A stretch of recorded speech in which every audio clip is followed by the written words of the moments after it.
Spurs fans, I love these two signings the Spurs made last night. I don't ever slow up, no I don't take I got no love for the fakeness. If you wanna play tough and wanna hate this, I'll always show up and make a statement. What is up, San Antonio Spurs fans? Welcome to TSR Sports, coming back at you with another video here on a Saturday morning. I had to talk about the news last night where the Spurs re-signed Tre Jones and Julian Champagnie. Spurs fans, let me know in the comments down below. Do you like both moves, one of the moves, or neither of the moves? Let me know why. Hit that thumbs up, support the channel, and subscribe for more Spurs content. Let's get into this. And this is from SpursTalk.com. I'll put a link to the article in the comments. The reason being is LJ Ellis does a lot of great stuff on Spurs Talk, and I think it's just him doing the articles. He works his butt off, so I just want to give a shout out. I know he has no idea who I am, but I want to give him an appropriate shout out. Anyway, the Spurs successfully signed two of their own free agents last night, Tre Jones and Julian Champagnie. Jones started 65 games at point guard for our Spurs last season and finished the season with an average of about 13 points, just under 7 assists, under 4 rebounds, and 1.3 steals. Champagnie, who was claimed off waivers on February 16th, and at the time when we grabbed him, I was like, who? Okay, whatever. He played well in only 15 games with our Spurs. The 22-year-old averaged 11 points and shot 55% from two-point range and about 41% from beyond the arc, while also shooting 82% from the line. So great splits there. As far as Tre Jones, 2 years, $20 million, perfect. You guys know I've been on the fence on Tre Jones and whether he's a starter or backup, whatever it may be. And this is a perfect short contract to find out if he's the right guy for to infinity and beyond. 2 years, $20 million. That's a small contract and a short contract, and I absolutely love it. He even says it here. While Jones is probably not a long-term starter, he's by far the best point guard the Spurs have right now. Jones is an ideal point guard to run next to Victor Wembanyama during the early parts of Wemby's career. Jones will ensure everything is run in an orderly fashion while taking a minimal amount of touches and shots away from the French phenom. The former second-round pick got paid like a top-of-the-line backup point guard. If he surprises and able to prove he's good enough to be San Antonio's starter going forward, Jones will be able to cash in with a major race 2 years from now at the age of 25.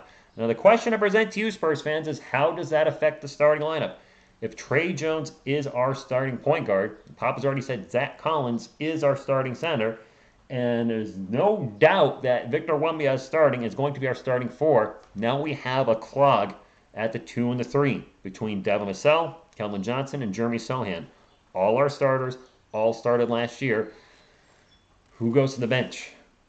Keldon Johnson was just extended. Devin Vassell likely to be extended this summer. You got 6 spots and only 5 starters, so I can't imagine you're bringing Tre Jones back to be a starter off the bench, or be the point guard off the bench, unless Jeremy, you don't mess with the Sohan, shows us something in preseason where he can be the point forward, and then Tre will be a backup. But I think he's going to start, and I don't know what the Spurs are going to do. We've talked about Keldon maybe coming off the bench to be that spark plug off the bench. Is he going to be willing to accept that type of role? I don't know. We'll find out sooner than later. Of course, let's not forget the other part of the equation. By the way, I agree with that grade, an A. Yes, that's an A move. Love it. Good job at the Spurs. But Julian Champagnie, 4 years, $12 million. Champagnie played really well in his 15 games with the Spurs. He seemed to get better and better with each passing game. Yes, he did. His shooting stroke looked legitimate. He was more athletic than advertised and defended better than expected. I would agree. If he continues to perform as well as he played last season, this will look like a great contract in hindsight. Absolutely. Importantly, the 4th season as a team option would give the Spurs an out if Champagnie takes a step backward. And I agree with this critique here from LJ. And the only possible critique is that the Spurs rewarded Champagnie for what was a very tiny sample size. He shot better with the Spurs than he ever did in college or at the G League level. If his shooting cools off, it'll be difficult for Champagnie to stay on the court. That being said, it's 4 years, $12 million. With the last year being an option. So if he sucks, you cut him, that's a very small amount of dead cap space. Locking him for 4 years goes down as a low-risk, medium to high-risk reward move by the Silver and Black. He gives it an A-. I give that an A, too. I think that's an A.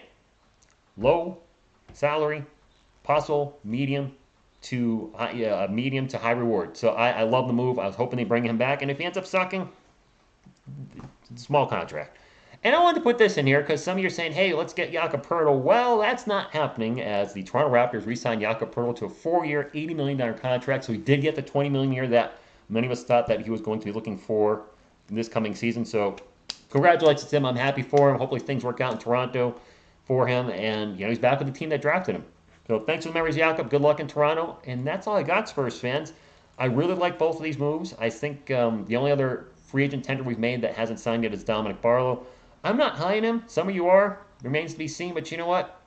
I'm one of those Spurs fans that if I say I'm not high on a guy and he proves me wrong, there's nobody happier than me. Because if he's playing well, it's good for our team. And in the end, that is all that matters. If you're watching the second video today, thank you. You're awesome for hitting 2 of my videos. Probably I upload them probably within about 30 to 40 minutes. So thank you so much for your support. If any other Spurs news drops today, I'll try to get on it as soon as possible. It's the weekend, so I'll probably be out biking and running around doing stuff. And that's all I got. I like it.